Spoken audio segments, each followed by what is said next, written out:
So if you see a sum and it has brackets in it, you want to solve anything inside the brackets first. Then we look at our indices or powers. Then we look at our division and our multiplication. So those can be done at the same time, they are interchangeable. And then finally, we look at addition and subtraction. And again, those two, because they're opposites, they're also interchangeable. But this is the general order we want to follow. Solve the brackets, solve the indices, division, multiplying, adding and subtracting. So hopefully we know what most of these are, particularly the last four, because they're kind of the bread and butter of maths. Brackets, nice and simple, it's just anything that's inside a bracket. It's indices that generally causes the issue, because we don't necessarily have to know the term, we just need to know what to do when we see it. But does anyone know what an indice is, or a power?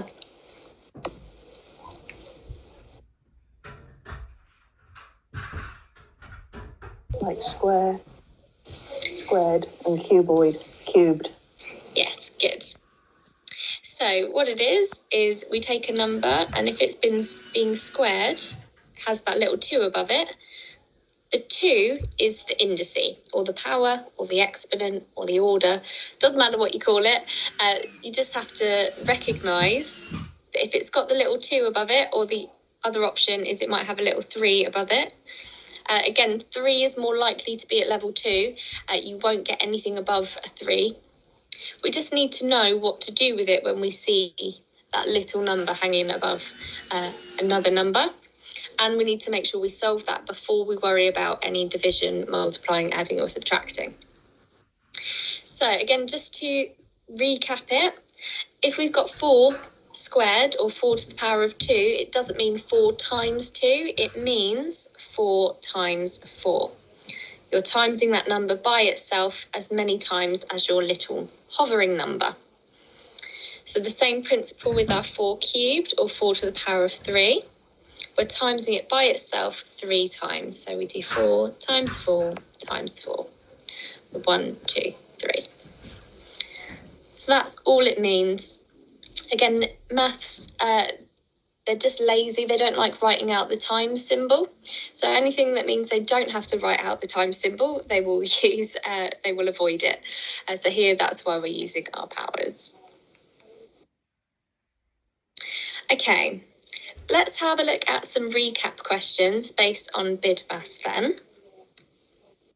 We'll go through the first one together, and then I'll let you have a go at doing the other 5. So the first one, we've got 3 plus 4 times 6. So what part of that sum are we going to do first?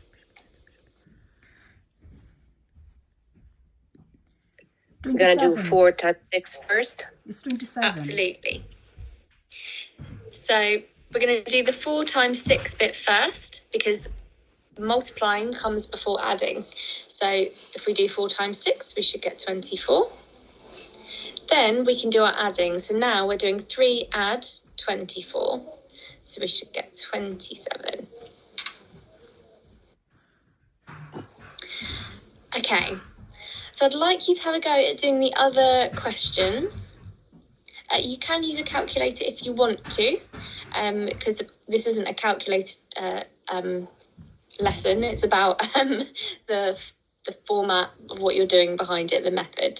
So have a go at those other 5 questions. I'll give you a few minutes. Divide. So just like when we were converting fractions into decimals, we divided the top by the bottom. That's the same thing here. You're dividing the top number by the bottom number. Again, it's just being lazy. Instead of writing A divided by B, they just put one over the other and draw a line between them. If you can remember that mathematicians are lazy, I think it makes things make a little bit more sense as to why they do some of the weird things they do, mostly out of sheer laziness. And to get more on the board. Get more on the board, yeah, that's a more generous way of looking at it. You've got a nicer spirit than me. I just think they're all lazy, and you're just like, no, they're just trying to economise.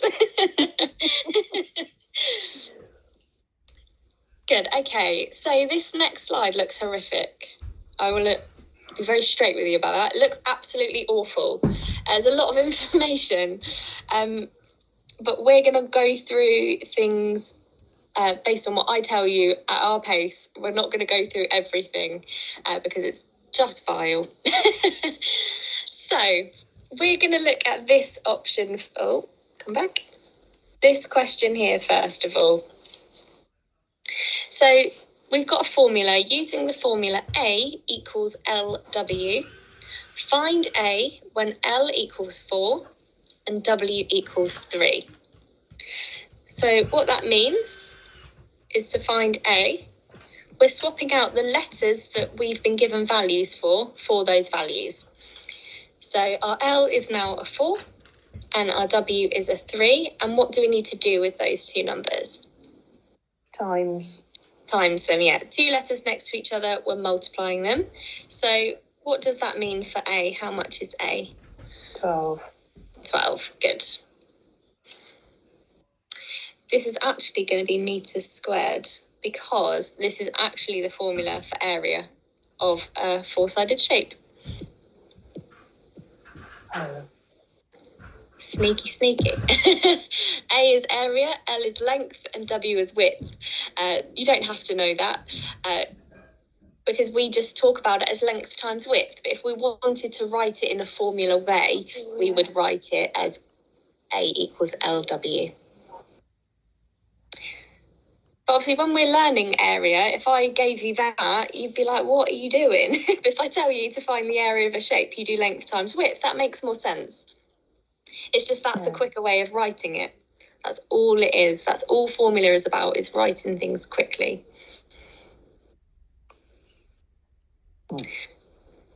Okay. So let's look at our second example, this one here. This is not very nice. It looks awful to look at it. So we've got V equals pi r squared h. That's a big jumble of letters and symbols together, like what's going on? This again is technically the formula for the volume of a cylinder. So we have done this and we can do it. It's just written like that, it looks pretty horrific. But again, we're going to do the exact same thing as we've done above. So our formula, V equals pi, as I said, it's next to each other, so we're going to be timesing. R squared is R times R, and then we're timesing it by H. So that is too close together, it doesn't make sense, but all we're doing is separating them out. We're doing pi times R times H, and then we've been given our values for our R, our H, and our pi. We're using 3 this time, we're not going to worry about decimals. So when we substitute them into our sum, we're doing 3 times 5 times 5 times 25. And that, as a sum here, is a lot easier to manage to just pop into your calculator. It's just when it looks like that, you think, I've got no idea. So 1,875. It is right? 1,000. Yeah, good. 1,800. It gets big really quickly. But yes, no, that's absolutely correct.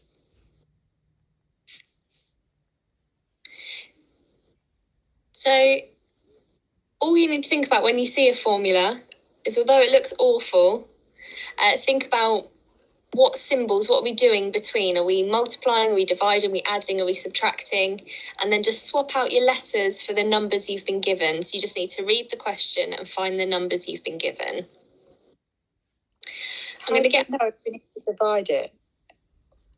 So if you have to do any division, there will be a divide sign, or it will be one above another. Yeah, the only time there won't be a symbol will be for multiplying. Everything else, they will give you the plus, they will give you the minus, or they will give you a divide. Okay. So I'm going to get rid of all this stuff on the screen just so I've got a bit more space. There we go. And we're going to have a look at a couple of the questions over on the right-hand side. We're not going to do all of them. We're going to do this one here about temperature. So, again, we've been given lots of formula up the top here, and we don't need most of this. We don't need that. We just need this one. This one's about temperature. At no point in your exam would you be given a whole list of formulas and you have to pick the right one. So it's just the way he's laid it out on the screen is a little bit chaotic. So here then, the temperature in Reading was 74 degrees Fahrenheit. We need to work out what this is in Celsius. So we've been given our formula. So we've got F minus 32 in brackets. We've got times, and then we've got 5 over 9. So 5 over 9, what does that mean we're going to do? Divide. Divide, yes. So that's actually 5 divided by 9. So we can write it like that because it looks a little bit nicer to our brains to remember what we're doing. And we can type that into a calculator. We can't type a fraction like that into our calculator necessarily.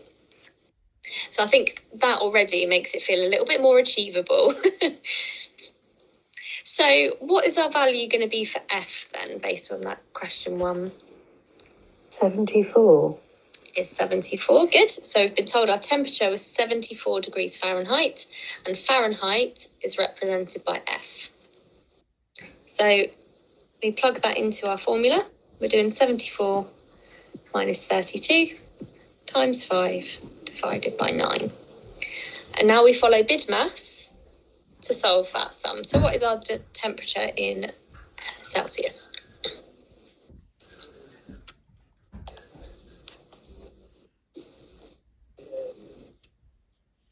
Is it 23 point...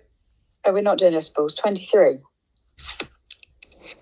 It does come up 23.33333 or something, doesn't it? Yeah. So yeah, we could leave it as 23 degrees Celsius.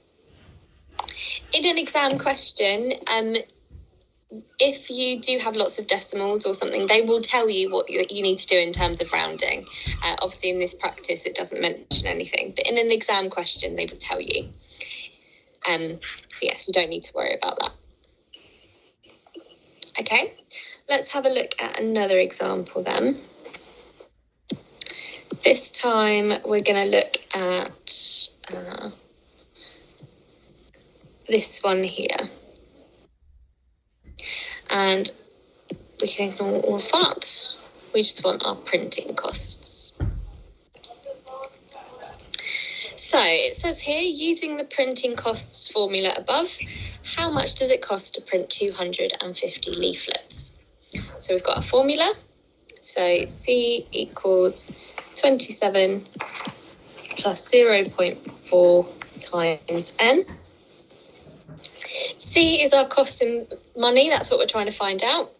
N is our number of leaflets. So what are we going to be popping into our formula?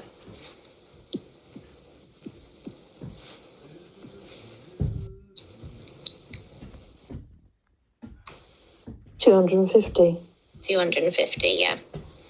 So we are literally just taking it from there. It's not a trick, you're just taking the value from your question. And again, follow BIDMAS. What is going to be the cost of our printing then?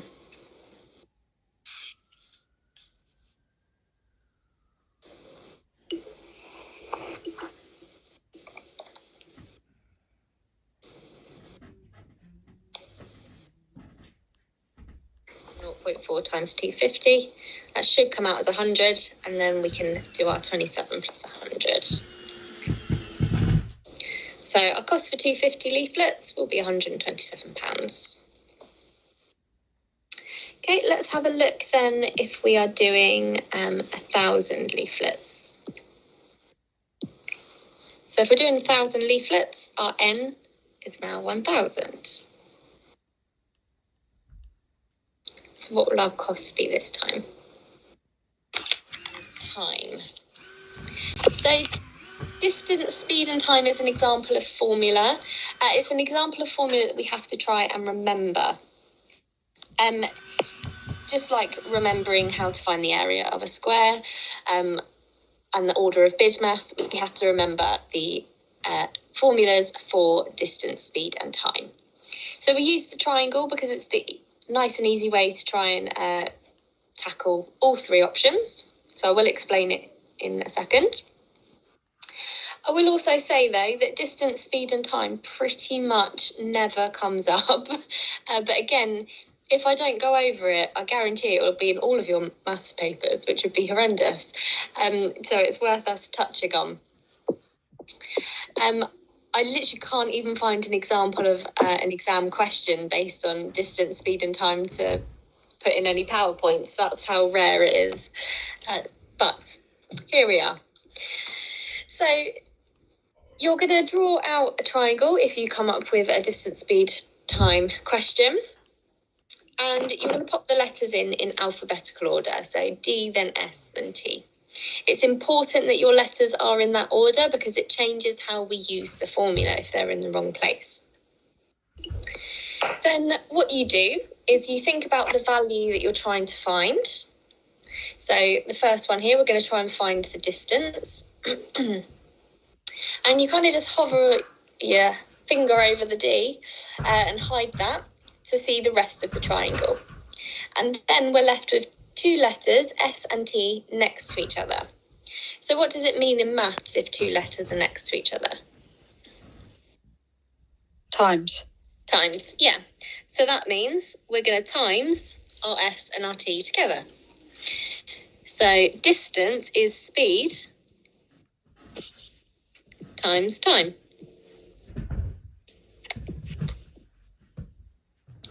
We can follow that same principle for our other letters. So if we wanted to find the speed, we would cover the S and we're left with the D over the T. So what would that mean? Distance times time.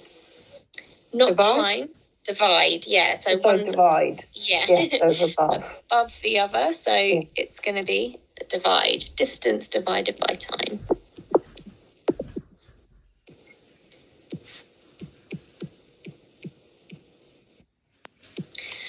And then our final one, our time. If we want to know the time, we cover up the T and we have the D over the S.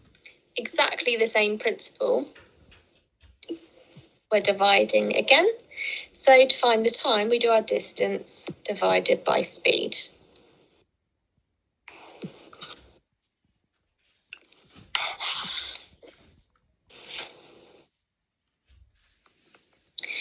So we have a couple of practice questions based on these formulas. So what we need to think about is what we're trying to find and then pop in the values of the things we know. So the first one, if a train... So if you can get your head around the triangle, it's quite an easy way of figuring out what we're doing, depending on the values we've got. And you're just plugging in the values. Yeah. Okay, let's have a look then at some exam questions. So, as I said, all of these questions are level 2 until the very, very last one. So they're not very nice, I'm afraid. This first one then, we've got a cylindrical aquarium and it has a radius of 40 centimetres and a height of 100 centimetres. The formula gives us the volume of water in litres in the aquarium. And then we've got a formula in the box there. So V equals 3R squared H divided by 1,000. The aquarium is full of water and we need to work out the volume of that water. So it says we don't have to remember this formula. It's something that we're given. And we don't necessarily have to understand why or how it works. We just need to know how to use it, which is us substituting in our values. And very kindly, we've got it written out here. So 3R2H over 1,000. If we wrote that out as a sum, it's 3 times R times R times H divided by 1,000. Then all you're going to do is plug in your values. So what value is R worth?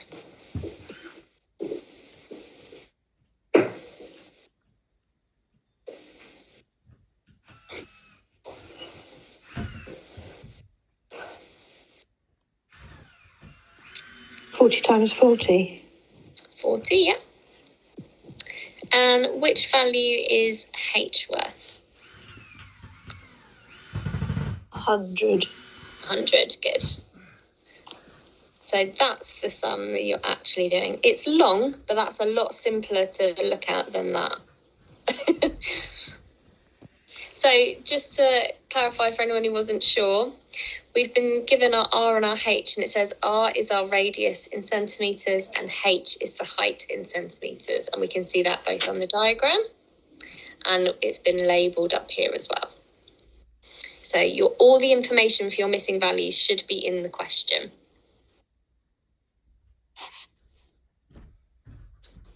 Okay, so what's our volume of water in this aquarium then?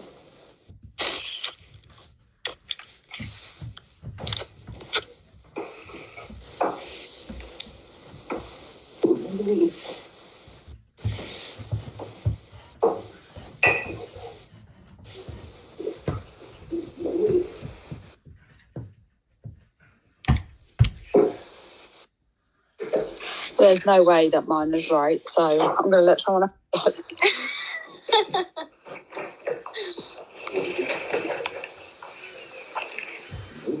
If you've got the letter at the front next to the R, so you have to times it by that, don't you? Which bit are we looking at, sorry? So the 3 and the R squared. So the R Yep. is obviously times by itself. So I've got that 40 times 40. Yep. Yeah, and then times that by 3. Yep, yeah, we're going to times it by 3 as well, yeah. Okay. 480. It is 480. I've done it. I've done it. You could do it. See, do you know, I was saying it's much easier when you're revisiting something than looking at it the first time. It's the second time your brain kind of goes, oh, okay, I'm not so scared this time. You take it in a bit better. Oh, yeah. Okay, I got that as well. But I forgot I didn't do the dividing bit at the end. Okay, so you had a huge number. Yeah, that's what I was saying. I was like, there's no way it's that. Good, yeah, so we should get 480 litres. So again, that bit would be there, but I've only taken the litres because it tells me that it's water in litres in the aquarium. So it tells me in the question that's what I'm doing. Good, okay, let's look at another one. So Sharon needs to enter her step length into her pedometer. She walks a distance that she knows is exactly 500 metres. It takes her 691 steps to walk 500 metres, and she uses this formula to work out her step length. So S equals 100D over N. S is our step length, D is our distance in metres, and N is our number of steps. You need to work out that length correct to the nearest centimetre. So that's a clue. If it says the nearest centimetre, you're very likely to get a not nice answer. But don't allow that I can't get my words out. If you get a horrible decimal number, it doesn't mean you're wrong. You're absolutely right. You're just then going to round it to the nearest centimetre at the end. So I'm going to let you have a go at this one on your own, and then we'll go through the answer in a minute or two. Another one. Okay. So here, Manraj works as a lifeguard at the pool. And his manager uses this formula to work out his total pay. So we've got P equals 5.8H plus 8.7T. P is the total pay, so that's what we're trying to find out. H is his number of contract hours that he worked, and T is his number of overtime hours that he worked. So he works at the pool for 112 contract hours and 28 hours of overtime in July. He always puts 1/3 of his total pay in a savings account each month. Manraj thinks he needs to put over £300 of his total pay in his savings account in July. So got some fractions in here as well. But we're going to ignore that bit for now, and we're just going to worry about the formula section. So you've got your formula and you've got your values. So you want to have a go at solving that bit to work out his total pay for July. Of his total pay in a savings account each month. So we want to work out a third of £893.20. So can anyone remember how we find a third of a number? Divide by 3. We are dividing by 3. So to find fractions, we divide by the bottom and times by the top. So we take our 893 and divide it by 3. So how much was that be? 297.73. 73, lovely. So I think the 3's go on forever, but again, They it's go on money. forever, yeah. So money, we can only have 2 decimal places, so we're going to leave it at 73. Times by the top, but our top value is 1, so there's no point. It's going to stay at 297.73. So the final bit of the question, he thinks he needs to put over £300 of his pay in savings. So is Mamraj correct? No. No, absolutely not. That's less than 300, unfortunately. Good. Okay. What's our next one? So this is another hard one. It's a 5-mark question. This is a level 2 question again. So these are big questions that we're tackling. Okay. So Tamira applies for a home improvement loan. Her bank gives her this formula to work out the monthly repayment. So My sister's name. It's weird. I've never heard anyone ever called that before, so that's what I just Oh, thought. really? It's not a super common name, is it? No. Okay. So R equals 0.0956A over Y. So R is the monthly repayment. That's what we're trying to solve. That's what we want to know. A is the amount of the loan, and Y is our number of years to repay it. So she wants a loan of £7,600 and she wants to repay it over 3 years. She knows that her take-home pay is £2,147 a month and that her total outgoings are £1,850 a month. She wants to know if she has enough money left each month to afford the monthly repayment. So again, we're going to ignore this bit on the bottom for now. We just want to solve the formula first. So if you want to have a go at popping your values into that formula and see what we can come up with. So her take-home pay is £2,147 and her outgoings are £1,850. How can we work out if she has enough money to afford the loan repayment? Take away, so 2,147, take away the 1,850 to see what she's got left, and then see if she's got any money left after the repayment. So it equals 297, and the repayment is 242. Good. Absolutely. So if we work out how much money she actually has left at the end of the month, and then we can compare that to the amount she wants to pay out. So obviously she'll have a bit of extra money, about £55 left over. Good. So yeah, that's a level 2 question, as I said, and that's a level 2 question that a lot of people struggle with as well. So that's a hard level 2 question, that one. Okay. This is also a level 2 question, but it's a lot less wordy. It's a lot easier. It's just a plain formula. So P equals 3T squared. What's the value of P when T equals 10?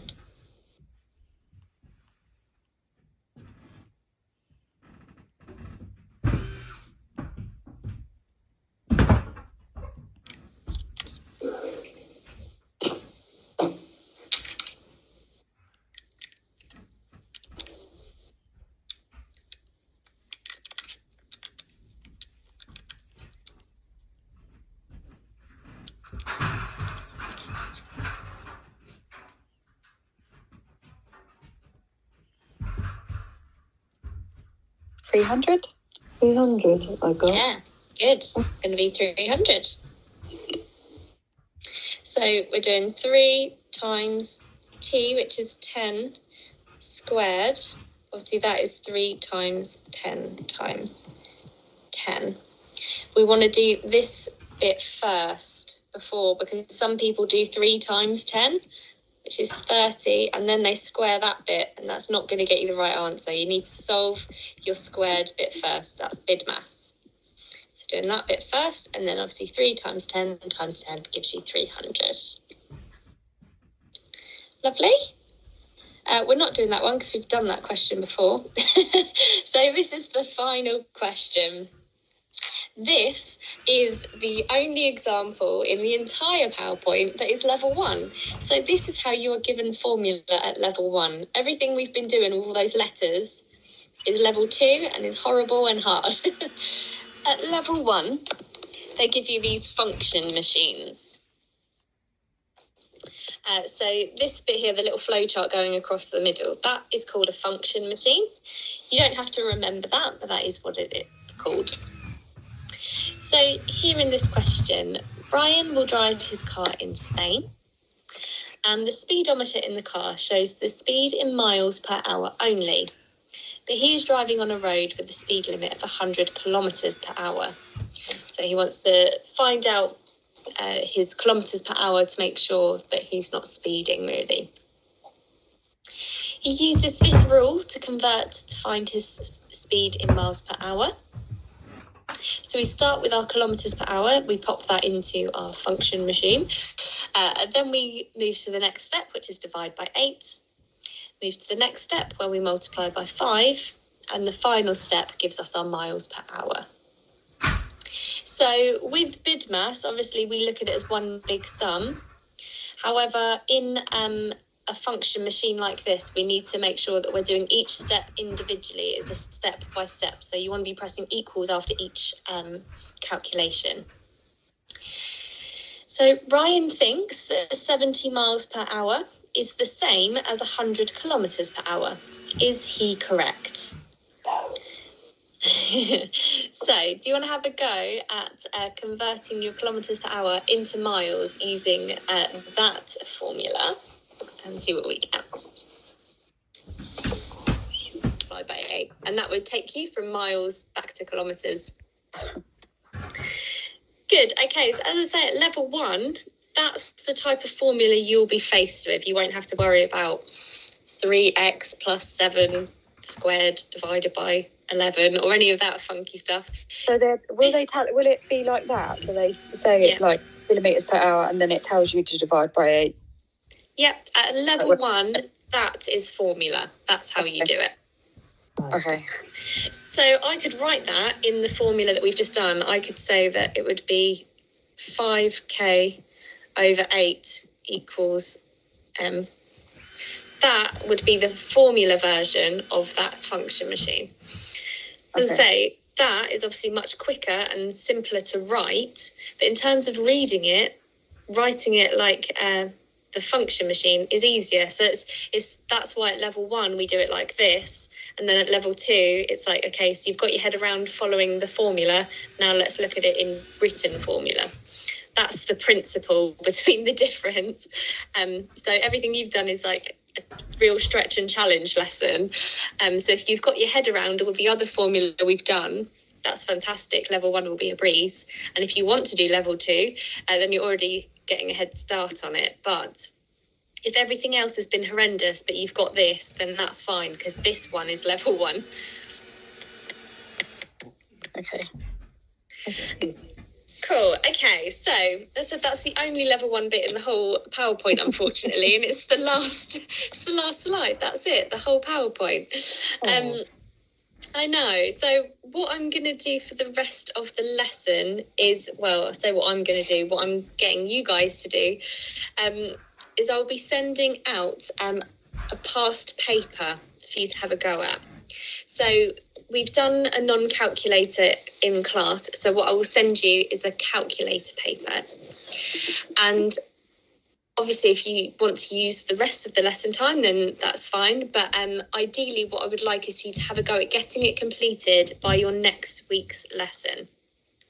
That's because next week we're going to go through the answers to the calculator paper so that we can see how you're doing, and it will help us target revision, because also we have a lot of topics to revise, and we want to make sure we're putting enough energy into the right areas. There's no point us revising doing lots and lots of revision on fractions, for example, if everyone's fine at it. That might not be the case. Everyone might be terrible at it, and we can do lots of revision on it instead. But it would just help us prioritise the revision, I guess. So I will send that out to you all now via email. If you want to complete it and send stuff to me in advance, then you're more than welcome to do that, so that I've got copies. Obviously, that way I can see how you're working things out, so I can look at the marks from an examiner point of view, rather than us going through answers next week and everyone wondering if that counts. Does that get a mark? Does that not? It's hard to do if you're not used to doing the mark schemes. So I will send all of that stuff out for you now, along with a copy of the PowerPoint. I think I've had exam dates from you all, haven't I? You have me. Pretty sure. Yeah.